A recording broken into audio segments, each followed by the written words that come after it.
Hey everybody, and welcome back to my channel. My name is Caroline Elizabeth and I am here with yet another video for all of you today. In today's video, I'm going to focus on how to lose fat. Now, I know lose weight and lose fat are used very interchangeably, and I might slip up on that sometimes, but generally I'm going to try to say lose fat because I would assume that your goal is not to lose any lean mass, or I should say lose as little lean mass as possible and lose as much fat mass as possible. Now, I know that whether you're just starting to try and lose fat, whether you've been at it for months and you're getting tired and sick of your routine, or if you're down to that stubborn fat that you just feel like you can't lose, it can be frustrating and it can feel really limiting and like it's hindering your progress. And I'm here to tell you that if that feels like an obstacle to you, it shouldn't. And I'm going to share some tips with you on how to really get rid of that fat as efficiently and as safely as possible. So whatever your goals are, wherever your starting point is, or wherever you are in your journey, I'm here to support you. I'm here to tell you that no obstacle is too big for you to overcome, including losing that fat that may seem impossible right now. And as long as you're doing this healthily and safely, I support you 100%. Now, I am new here, so I'd really appreciate if you could hit the subscribe button. I'll put a little thingy right here. That would make a huge difference to me, and if you enjoy what you see, give the video a big thumbs up because I am new here. I'm trying to build a community, and any little support that you can give means a lot to me, and I really appreciate it. So with that, let's get started.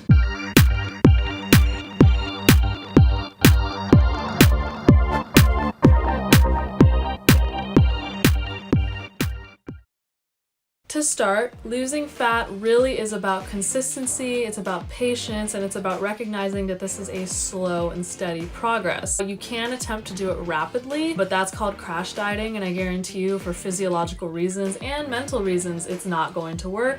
Your body is meant to survive. It's a surviving organism. And that means it fights back against any change. If you try to make the changes too vast, it's gonna adapt and it's gonna figure out ways to fight back against this, and that's gonna make this fat loss maybe work in the short run, but in the long run, you're just gonna gain it all back, or you're gonna be miserable in the process. And that's not the goal, because remember, this is, as Whitney Simmons says, this is a lifestyle. This isn't a diet. This is something you really want to maintain for as long as you can. What is a safe deficit? Now, a safe deficit is about 500 calories a day, meaning that you are not losing any more than 1 pound per week. It's not bad. That's 4 pounds in a month, and that's great. I don't think it needs to be any faster than that. It absolutely should not be. If you're a woman, you shouldn't be eating any less than 1,200 calories a day. So don't be dieting on less than that. I personally would not recommend dieting on less than whatever your BMR is. So your BMR is your basal metabolic rate. It's whatever your body burns just by lying in bed looking at the ceiling all day. You're not eating, you're not moving, just to literally keep you alive. So if you're eating less than what's literally needed to sustain you and keep you alive, you're probably not eating enough. So I want to reiterate, please do not be overly strict with yourself. This can lead to obsessive compulsive habits with food. It can lead to a poor relationship with your body. It can lead to metabolic adaptation, meaning your metabolism slows down, which actually is going to counteract your progress. And overall, it can lead to a binge diet yo-yo cycle where you restrict really hard, then you binge out because your body's become focused purely on survival, and it's telling you, listen, I need this food and I need it now, because you're not giving it enough to me in general. And I've struggled with that. I've yo-yo dieted before. It's not worth it. Give your body what it needs. Don't diet on more than a 500 caloric deficit per day. Now, I would like to start off with some myths. Myth number 1, you can spot remove fat. Now, ladies, we all know that the fat is held for us in our lower belly and our buttocks. Why? Because this protects our reproductive organs. It protects our hips, where the babies come out of, to put that very middle schooly. It protects our reproductive abilities. I know it seems frustrating and everything's being stored on your lower belly, but you cannot spot remove fat. Doing a bunch of ab exercises isn't going to remove any additional fat from your belly that doing overall cardio or strength training would do anyway. There are also no secrets to losing fat. So everyone who touts carbs as being awful, anyone who tells you that this, that, or the other diet is going to make you lose fat this fast, or, you know, you'll lose half your body weight in a month, forget it. That's not how that works. The simple formula is that energy out should be greater than energy in, and if that is the case, scientifically, you are going to lose weight. What exactly is energy output? What does that part of the equation mean? So it's composed of your BMR, so your basal metabolic rate, which I explained earlier, It's composed of TEF, or the thermic effect of food, essentially whatever calories your body needs to digest the food that you have consumed.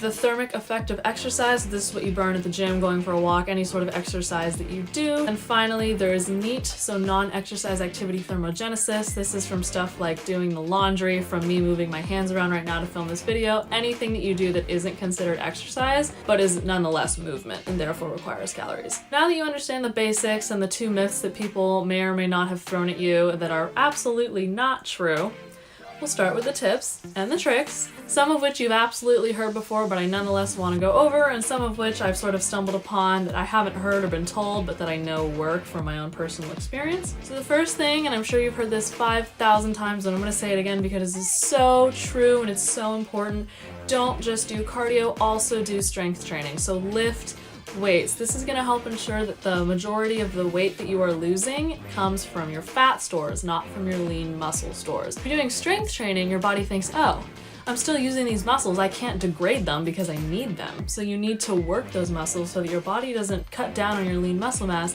but instead turns to fat stores for the energy that it's looking for. Now that being said, cardio is great for increasing your TEA, or your thermic effective activity, so just increasing the amount of calories out. If you do a bunch of steady state cardio, you can really up that number, and it can be easier to make the disparity between energy in and energy out greater, which aids in fat loss and means you can actually eat more because you're burning more throughout the day. And remember, you don't want your deficit to be any greater than 500 calories throughout the day. So the more you exercise, the more you can eat. Again, to ensure that you're losing as much weight from fat and not lean muscle mass as possible. It's really important to lift weights, but also it's very, very, very important to eat a sufficient amount of protein. That's probably not as large of a number as you think that it is. Generally, the rule that bodybuilders advise is 1 gram of protein per pound of body weight, but you actually don't need any more than 10 to 15% of your calories to come from protein, 6% of protein being what's needed to actually function, which is not, I wouldn't say necessarily healthy, but the bare minimum that you need is 6% of your calories to come from protein.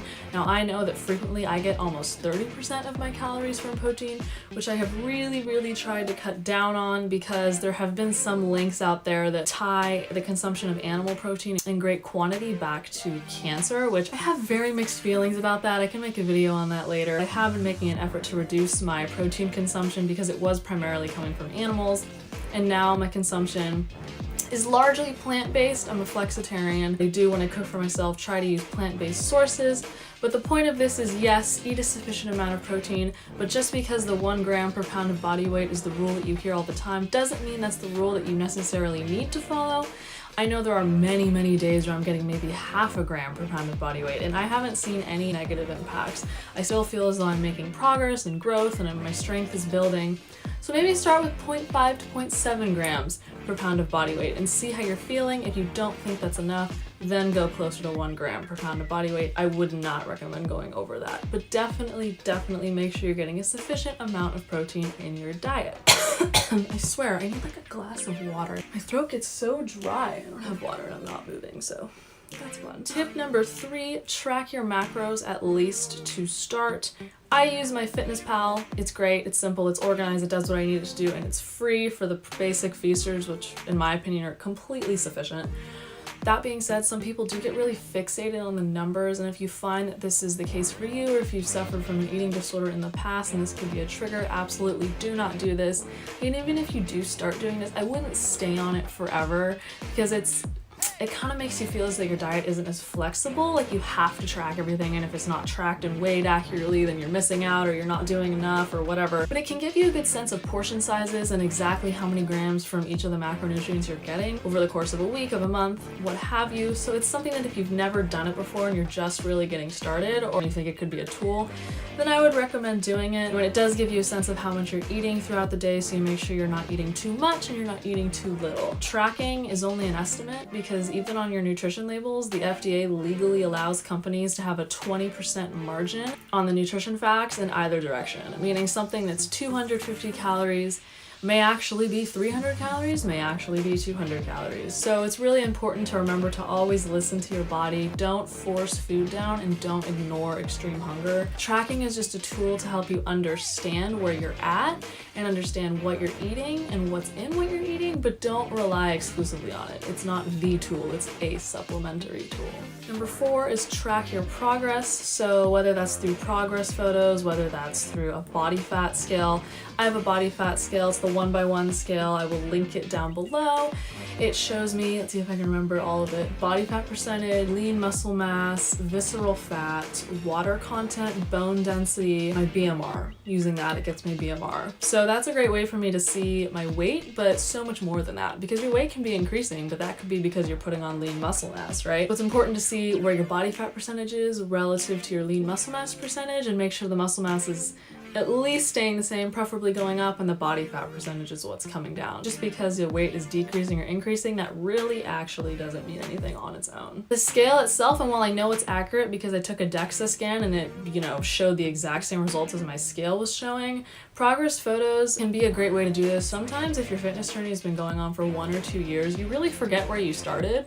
You forget where you were even 4 months ago. So really seeing it in photos aligned like that, it really can show you how far you've come, and that can be very, very powerful. Now we're gonna start getting into tips that are a little bit more personal to me and what I've encountered in my life. Number 5 is don't go grocery shopping hungry. I can guarantee you, if you go grocery shopping hungry, and you go down that cookie and cracker aisle, or the chips aisle, or the soda aisle, or the ice cream aisle, you're gonna pick up things that you may otherwise not pick up if you weren't hungry. If you've just eaten a really satiating meal and you're happy and you feel good about what you ate, you're less likely to gravitate towards those unhealthy snacks. You don't want those unhealthy snacks around. You don't want that temptation. If you just eliminate that, you don't buy them, you don't go grocery shopping hungry, those kind of feed into themselves and you're less likely to derail your progress kind of accidentally just because you have something around, which is something that you may end up regretting later. Number 6, don't create temptation for yourself. It's happened to me. I will have just had a delicious, filling dinner. I'm feeling good. I sit down to go through some YouTube videos, see a 10,000 calorie challenge.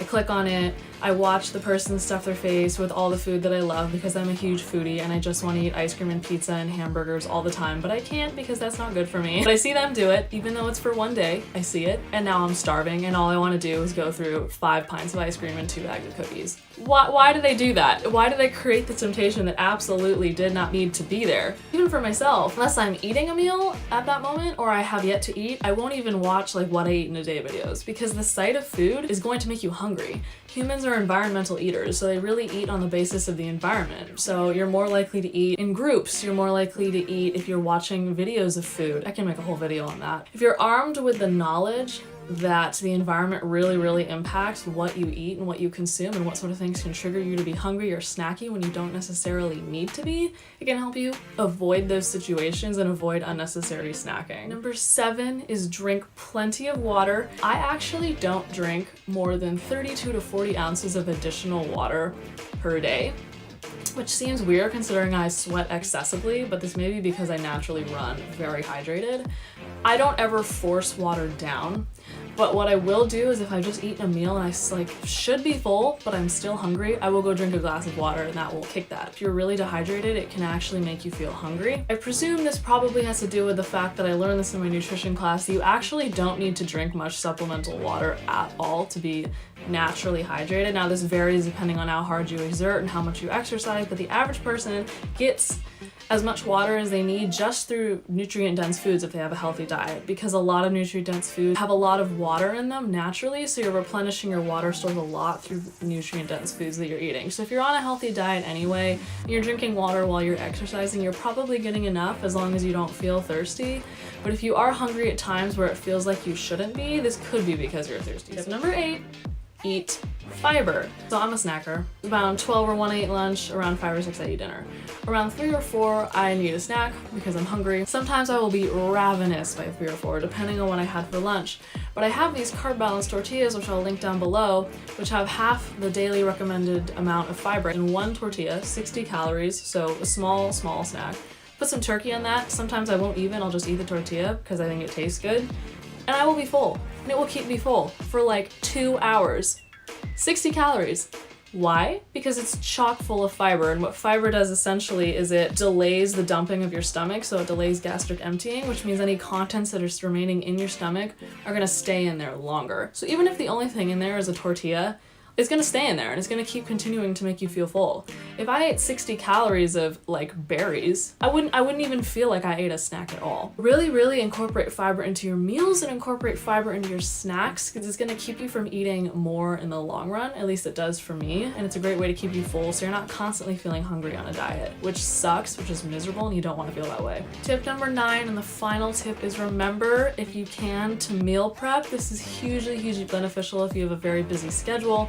I recommend things like chilies or stews or stir fries that can be made in large quantity and then just parceled out for throughout the week. If you know that you've got a busy schedule and you're gonna run out of time and that's gonna make you tempted to go get takeout or whatnot, that can really derail your progress, because those foods are highly calorically dense and they're not voluminous at all, meaning that a very small amount is really high in calories. So if you meal prep and you know exactly what's going into your food and you can track your progress a lot better that way, it's gonna help you out a lot more in the long run. Meal prep can take as little as 30 minutes or an hour. I generally do it on the weekends. I'll usually have to make more meals throughout the week as well. I'm not gonna make enough for, 3 meals a day, 5 to 6 days a week. It's not gonna happen, but I do cut out that time and I do really plan that into my week so that I can bring the food with me throughout the day to class, and then I have it ready for me at night. That is it for me for my Wow, Caroline. That is it for me for my tips and tricks on how to lose fat. Remember, as long as you're doing this safely and you're doing this for healthy, really fulfilling reasons, then I fully support you and I'm happy that you're taking on this task. It's a big deal and I think you're gonna really enjoy it in the long run, but just don't get overly strict with yourself. If you want a cookie, have a cookie. If you want to have pizza one night, have pizza one night. Just don't go crazy, don't have it in excess, and get right back on track the next day or the next meal or what have you. And I promise this fat eventually will come off if you give it enough time. This isn't an obstacle you can't overcome, because remember, you can overcome any obstacle and you can reach any fitness goal. Thank you so much. I'd really appreciate if you would subscribe to my channel. As I said, I'm just starting out here, and give this video a big thumbs up if you enjoyed what you saw. That also really helps me out. I'm trying to build this community, and that's a good way for me to start doing so, if you can give me any support that you can. Thank you so much, and I will see you in my next video.